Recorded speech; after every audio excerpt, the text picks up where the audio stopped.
नमस्कार साथियों, स्वागत है आप सभी का विशाल नॉलेज ऑफ सब्जेक्ट्स पर। और मैं हूं विशाल चौहान। बहुत समय हो गया आप सबसे मिले हुए, तो मैंने सोचा कि आप लोगों से कुछ वार्तालाप की जाए। एक विषय मेरे समक्ष कई दिनों से आ रहा है कि अपने आप को मोटिवेटेड कैसे रखें। हम कई बार बहुत जल्दी किसी चीज़ से हार मान लेते हैं, या कई कारण भी होते हैं और हमारे समाज का सराउंडिंग भी कुछ ऐसा होता है कि हमें डिमोटिवेट करता रहता है। किसी भी काम को करने से पहले लोग हमें उसकी खामियां, उसमें होने वाली दिक्कतें, उस रास्ते में चलते समय आने वाली समस्याओं से अवगत करा देते हैं। वो बात ठीक भी है, समस्याओं को जान लेना, दिक्कतों को समझ लेना ठीक है, लेकिन उन समस्याओं को बताने का मकसद सतर्क होना नहीं, आपको डिमोटिवेट करना होता है। मैं आप सबको बताना चाहता हूँ कि आप किसी भी बाहरी चीज़ से मोटिवेट कभी नहीं हो सकते। आपको सेल्फ मोटिवेट होना पड़ेगा। खुद से अपने दिमाग में ये जज्बा रखना पड़ेगा कि आई कैन डू इट। हमेशा इस चीज़ को अपने ध्यान में रखनी पड़ेगी। बहुत सारे लोग बहुत सारी कहावतें, दोहा, मंत्र, एग्जाम्पल्स दे देकर आपको डिमोटिवेट करने की कोशिश करते हैं। जैसे कि एक हमारे समाज में एक कहावत है कि सभी लोग एक समान कैसे हो सकते हैं यदि हमारे हाथ की पांचों उंगली भी समान नहीं है।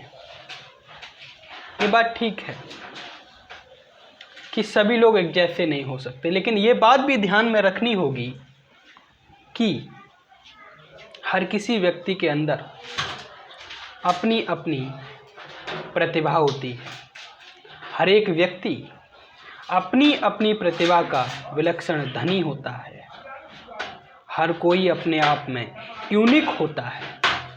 ये नहीं कह सकते कि कोई भी व्यक्ति नकारा है, कोई भी व्यक्ति कुछ नहीं कर सकता है। ये विचारधारा ही किसी को मोटिवेट करने में बहुत बड़ी भूमिका निभाती है। साथियों, हमें इस सब को ध्यान में रखना चाहिए कि हमारे हाथ की पांचों उंगली ऐसे देखने में बराबर नहीं है, लेकिन यदि थोड़ा सा परिश्रम किया जाए, यदि थोड़ा सा आपका जज्बा हो, तो आप समान ही नहीं, इनको ताकतवर भी बना सकते हैं। बस चाहिए तो क्या, आपका जज्बा। ये देखिए, 5 उंगली नॉट इक्वल। अगर हम इनको मुट्ठी बना लेते हैं तो आप देखेंगे ये पांचों उंगली एक बराबर हो जाती है। अब देख लीजिए, इधर से भी और ये अंगूठा भी आप देख लीजिए बराबर हो गया। कुछ लोगों ने पहले भी मैंने ये बात बताई थी तो प्रश्न किया था कि 5 उंगली कहाँ है।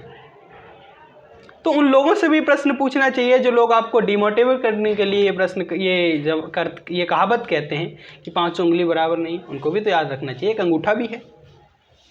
बाकी साथियों, आप सबको मुझे बताना है कि आप जो भी करना चाहते हैं, जो भी बनना चाहते हैं, जो भी प्राप्त करना चाहते हैं, वो लक्ष्य, वो मार्ग, वो रास्ता आपके हमेशा समक्ष होना चाहिए। आपको भटकना नहीं चाहिए। आप हमेशा उस पर फोकस करते रहें, उस पर ध्यान रखें और नई नई टेक्निक यूज़ करते रहें कि किस प्रकार, शॉर्टकट नहीं।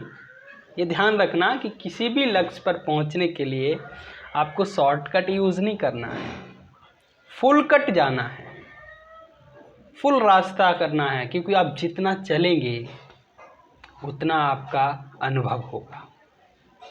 जो शॉर्टकट से जाते हैं उनको लक्ष्य तो प्राप्त हो जाता है, लेकिन वहाँ भी उनको वो सुख प्राप्त नहीं होता जो कि उस सक्सेस का सुख होता है। साथियों, आप सभी को मेरा यही संदेश है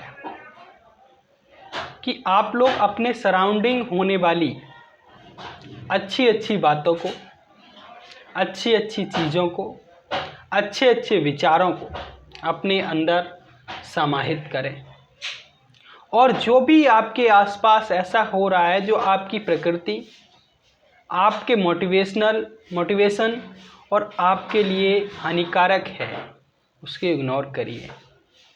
इसका इग्नोर का मतलब ये नहीं होता देख के छोड़ दिया, इसका मतलब है कि वो हो ही नहीं रहा है, ऐसा विचार हमारे दिमाग में आना चाहिए कि ऐसा कुछ होता ही नहीं।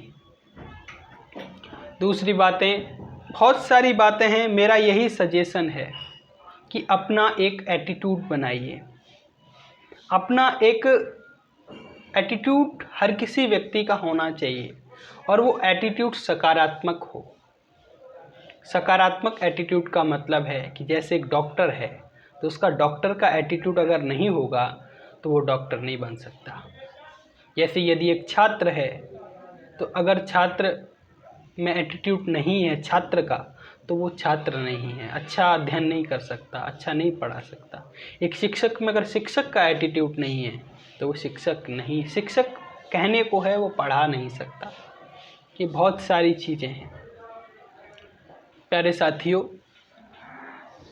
मैं ये बहुत सारी बातें अपने दिमाग में रखता हूँ, समझता भी हूँ और आप लोगों से कुछ विचार शेयर किए हैं। बाकी और बातें हम आगे करेंगे। जो भी अगर आपको कुछ इससे संबंधित कोई समस्या है, आपको लगता है आप डिमोटिवेट हो रहे हैं या कोई और आपकी पर्सनल समस्या है, सामाजिक समस्या है, वो आप मेरे साथ साझा कर सकते हैं और कोशिश करूँगा कि जहाँ तक मैं आपकी हेल्प कर सकूँ उस समस्या का डिस्कशन कर सकें, उस पर विचार कर सकें, ऐसा करने की हम कोशिश करेंगे।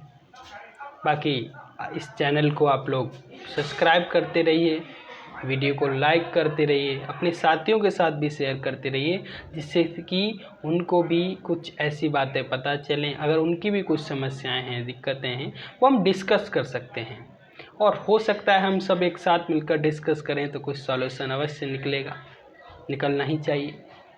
तो आज का इतना ही, आगे हम ज़रूर मिलेंगे जल्दी ही। नमस्कार।